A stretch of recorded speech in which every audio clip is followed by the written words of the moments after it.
Hello and welcome to Network. My name is Phumelele Zondi with your technology and social media news. We hope you still are staying at home and leaving home if you really must, because we are hearing that COVID-19 infection rates are starting to go up again as we are trying to avoid that second wave of infections. It's SABC Network on Facebook, Twitter, and Instagram. News Network at sabc.co.za on email. This week, our Twitter poll is asking you if you think the YouTube Black Voices initiative is going to help Black content creators tell better stories. Results of that are coming up later in the program. Firstly, here's what's coming up tonight. We often hear that we have a shortage of Black developers in the technology space. We look at why this is the case. We also find out about Xiaomi, another Chinese smartphone maker that is arriving in South Africa. They'll soon be available at Vodacom. We find out why they're coming to South Africa. And our discussion is looking at events such as Red Bull Basement and conversations like that to find out if they don't actually really help people who are already on the path of success in the tech space, and whether they really uncover new talent that wouldn't otherwise be exposed to different technologies. Time and again, we often hear about a shortage of Black skilled professionals in the technology space, but we never really understand why this is. Here's producer Lebo Mokomela.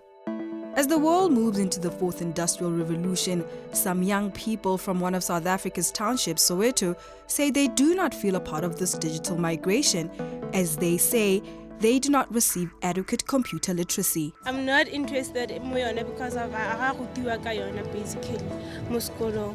And it's gonna be harder if you talk of varsity. It's gonna be challenging. Mara, what can we say? We're up for challenge. Learners who are doing very extreme this as a kid. Yeah, those are the only learners who are able to use computers, have access of everything and design everything that they want. So laba banya bayenza isinye stream, they are based on those streams. So which is just affect talent and then affecteka kakhulu, which is masiya university next year siyalimala ngoba asikhoni ukusebenzisa ama computer. Government says that they'll be spearheading training programs that'll help close the country's digital skills divide. We announced the training of 50,000 young people on data science and related skills, on top of the 700 that we'll be training. And this we are doing simply because we want to showcase that although we are not a department responsible for training, we are a department that must make sure that people are digitally transformed. Though the future looks rather dim from this point of view, other young South Africans seem to have a positive outlook. Yeah, I would consider careers that have technology, that have to do with technology, because looking at the current South Africa right now, we are going into the fourth industrial revolution. So it is important for one to be knowledgeable or to be educated in terms of technology, because it's going to be difficult for a person to live their daily life or continue living the way they used to without having any idea about how to use technology. The fourth industrial revolution, and I'm saying it require technology with it. So if it's an advantage for There are strides being made to narrow the country's divide. However, millions of people are still unable to access the digital economy. This is according to the Institute of IT Professionals South Africa. We're hoping that there will be solutions that are going to help upskill more Black people so they too can be part of the technology sector. Now, we often hear that the coronavirus can stay on paper and on money for a number of days. So, could cashless payment systems be the way to go in South Africa? Here's producer Sandile Hlangani. How hygienic is a banknote? People have been warned to wash their hands after using banknotes and, if possible, to use contactless payment instead. My advice to people is that we should try and go paperless. We should try and believe in the system that is there, that is being created, and we should try and embrace what we call fourth industrial revolution. My advice is that people who got electronic cards that we used to pay with, rather use the tap system, which is more safe, and make sure that after even you have tapped, sanitize your hands and your card. A new breed of digital banks in Nigeria without physical branches say they have had a major boost due to COVID-19. We opened more accounts in April than we did in January, February, March put together. And we have seen sort of a sustained growth from that April. So I mean, it's very positive, and we expect the growth to remain. Cashless payments in South Africa also received a significant boost over the course of the COVID-19 pandemic. Before COVID, the numbers that we were seeing was roughly 8% of small businesses that were using Yoko were completely cashless. Right? So that was, a relatively high number, I guess, if you consider that they were not accepting cash at all.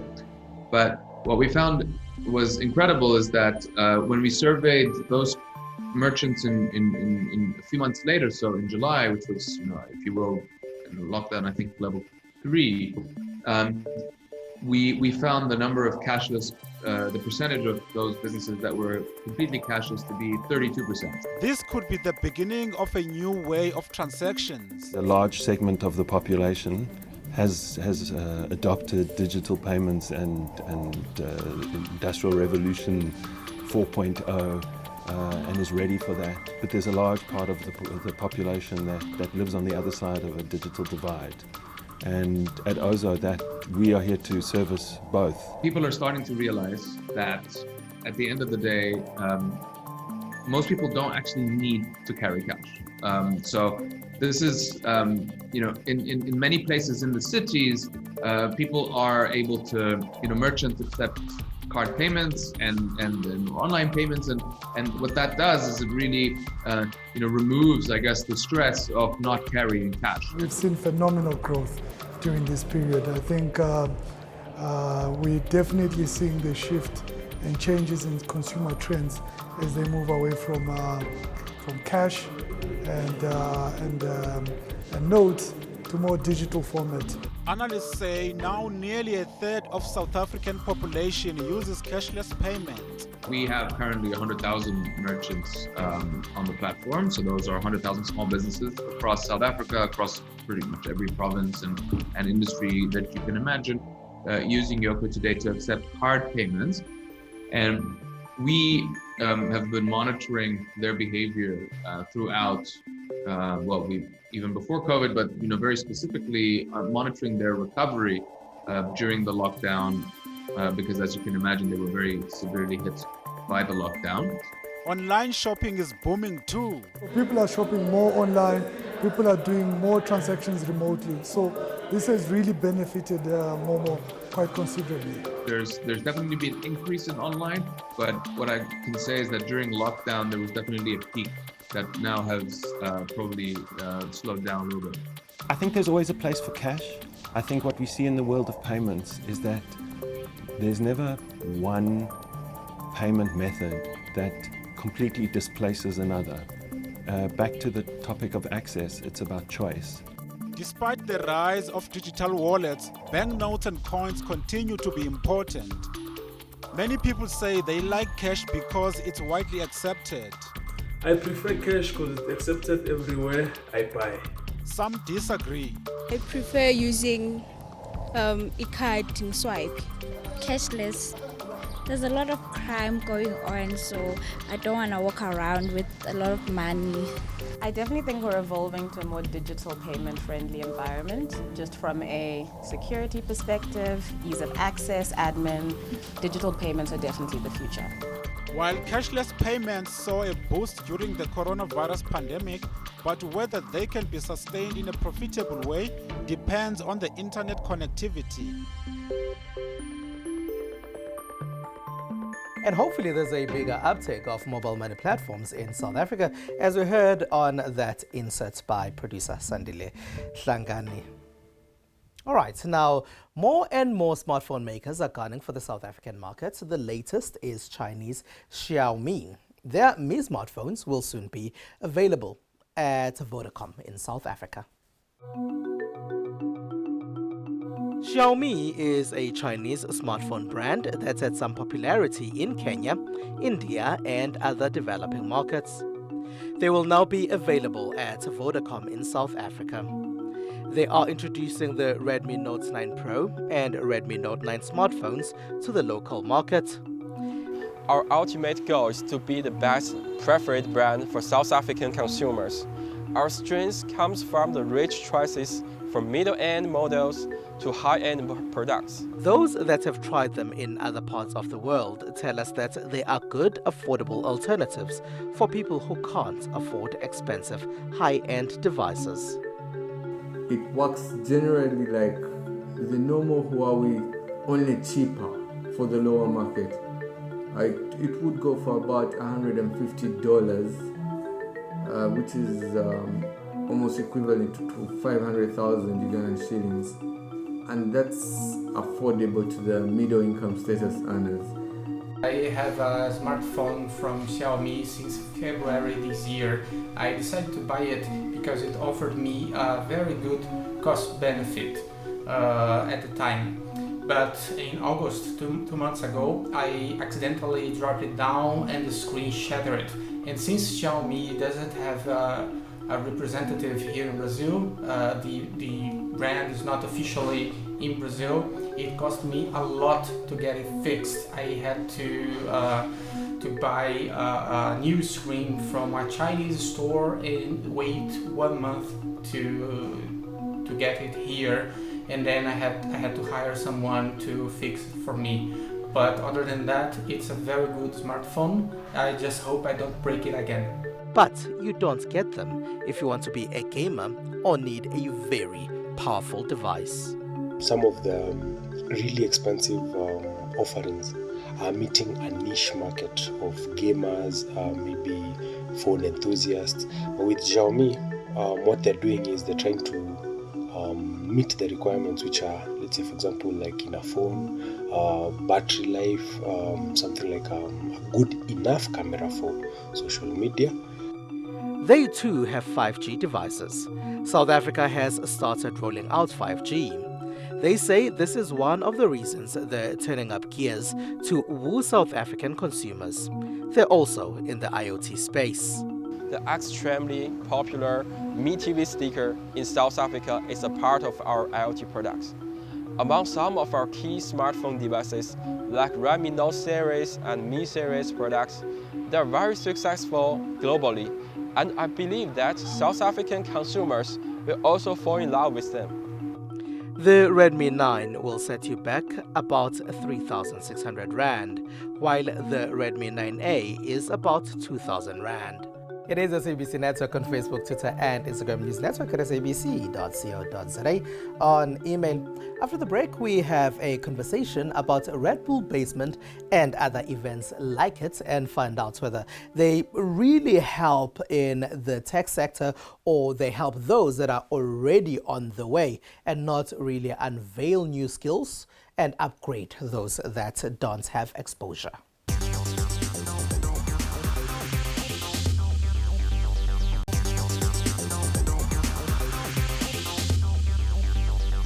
It is SABC Network on Facebook, Twitter, and Instagram News Network at sabc.co.za on email. Welcome back. Now, Red Bull Basement took place recently, and it was a smaller event in a room as opposed to the big events that they usually have. Red Bull Basement came into our campus. That's where we knew about Red Bull Basement University, even though our project was existing before the competition. So with this competition, we saw an opportunity that can further our project more, even more, so that people can realize that we have done this and this. My name is Sipamandla Mqina, basically from Northwest Brits, but I was born in Mabopane. Right now, I completed my studies last year, but I left with one module for internship in order for me to graduate. My name is Ashley Mudise. I'm originally from the Northwest Klerksdorp, but I school in VUT, the Vaal University of Technology. I'm a final year IT student. I hate my grandkids because they live in the future that I want to live in. they'll have the hoverboards, they'll probably have interplanetary travel, they'll have internet speeds so fast that you can download an entire series in seconds. I go by the name of Paul Ramhopa, and I'm studying tech, information technology. I'm a third-year student. We heard from our speakers, which were very insightful. They told us about how we need to, not necessarily need to, but like work with people in order to achieve something. And that's really nice to hear. My name is Ongabethu Mulusiwa. I'm 19 years old. I'm a second-year student at NW, Northwest University, the Vaal campus. I'm studying economics with risk management. I want us to move together. I want us to everyone to grow together. I don't want to make a ladder out of people, basically. All right, so those are some views from some of the students who participated in the recent Red Bull Basement University event. To talk to me more about these Red Bull Basement events is Misho Ngobeni, who is one of the organizers of these events. Misho, thank you very much for being a part of our network. Maybe if you can start by telling us what Red Bull Basement University is all about. Red Bull Basement University is a Red Bull initiative for empowering students within universities so that they can make campus life better, so they can come up with ideas of making the world better, but with a major focus on campus life through the use of technology. They don't necessarily have to be in the tech, studying in the tech space, but they can come from any form of other studying disciplines that they can be from, right? The main thing is coming up with a great idea that can make campus life better for themselves but also for their students, fellow students, and future students. So the main purpose is to really empower young people on campus to start thinking out of the box, start thinking of creative means of making campus life better, using the skill sets that they might have, but also collaborating. It is an initiative that has opened from the 1st of September until the 25th of October, where students get to submit an idea that they might have out of 9 categories, which are derived from the SDGs, Sustainable Goals, Development Goals. 9 of them are there. So some of them include climate change, education, water and energy. So those are some of the challenges that are there that can be found on redbullbasement.com. Right. So yeah, students come together, they form a team, and then they put their ideas to work. A team is composed of 2 people. So you have to be a student registered within the year of 2020. And how do the Basement University events differ from some of your other basement events? The major difference between, in this case, Red Bull Basement and Red Bull University is this one is targeted for university students, those that are still registered within the university calendar year of 2020, right? Whereas Red Bull Basement in general was more open to anyone in the tech space, innovators, makers, hackers, entrepreneurs, who could come and just attend for more of a listening and learning. Whereas this one is more focused on students and encouraging them to come up with ideas, innovative ideas to make campus life better. These would normally be people who are already in tech sectors or studying towards programs that are going to put them in the tech sector. So do these events and other events like it that might not be part of your events not really help people who are already on the way, as opposed to exposing others who need the exposure to tech? So we're not necessarily teaching, approaching people with already skills and resources, because if you do look at the demographics of university students, they're not necessarily coming from one particular area. So not everybody's from the urban area. And you would actually be surprised that you would think students have exposure to such initiatives, but from the engagement we've had with a couple of students, this is a great initiative for them. It's something that they've not been approached, they've not encountered.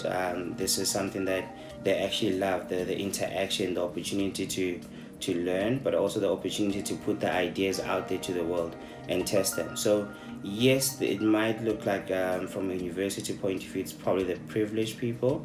But if you look at the background of students in university, they come from all over the country. So that part is reached out. So it's not just because you are in Joburg, it covers the country as a whole, and students come from different backgrounds. Yes, there is definitely a need to introduce more of these initiatives to TVET colleges, FET colleges, because there are students there with ideas, there are students there who might not have the same exposure. But yeah, it's all part of the building block, and something that will take time, but eventually needs to be done. Would you say you're achieving your goals here? Yes, I'd like to believe that in 2020 we are achieving the goal in terms of reaching more students, in terms of creating a platform for more students to be aware of what's going on. So it's no longer just a matter of throwing it out there and hoping that some students will catch it, but there has been quite a lot of drive in terms of going to campuses, engaging with student communities. How much need is there for such training in South Africa? There is a massive need for such exposure. Wouldn't really say training per se, but exposure. A lot of students need exposure to things outside the university space. They need opportunities to showcase their talent. They need opportunities to put their work together, to put their work out there. They need opportunities where they can collaborate as students while they're still students, And Red Bull Basement University presents that great opportunity where you can come up with an idea based on what you see around you, around campus, and you can solve that particular idea. You have no idea how far it will go. So yes, it is a challenge in a sense of there's gonna be a winner who's gonna represent South Africa, but it's also an opportunity for a young person out there to put the idea out for the rest of the world to hear, see, but by putting our ideas out there, we get to unpack them, we get to get some bit of feedback, and we can start moving forward in making those ideas become a reality. All right, Mr. Ngobeni, thank you very much for being a part of our network. And with that, let's take a short break.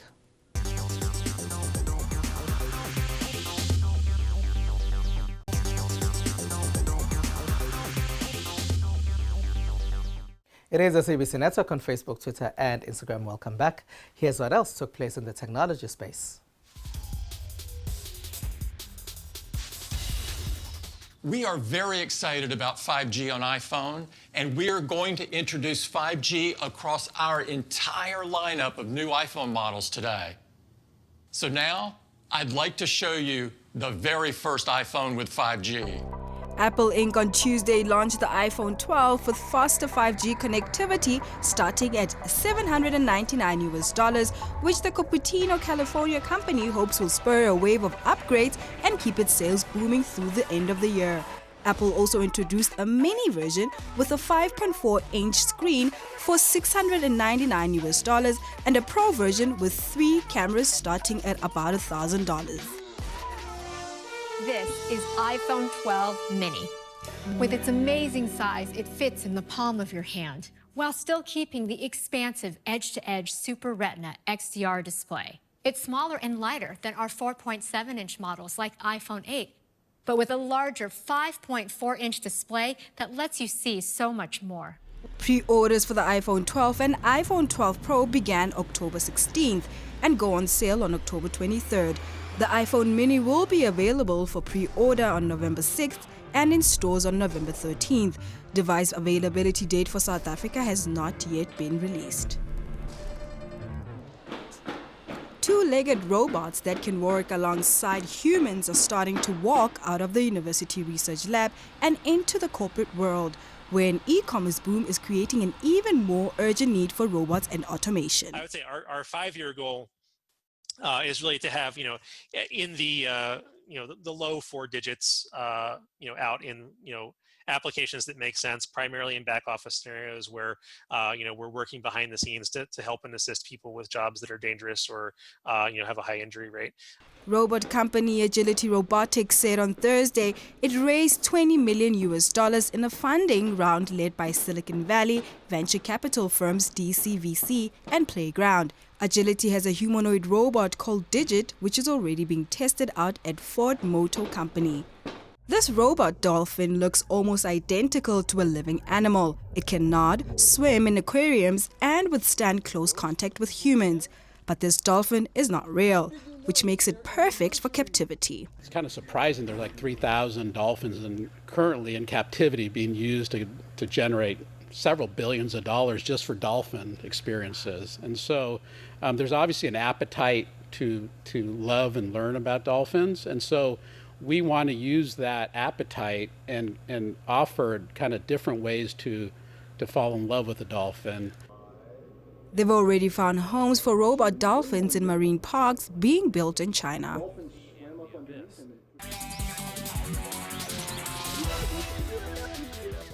YouTube has announced that they have a fund for Black content creators. It's called the Black Voices Fund.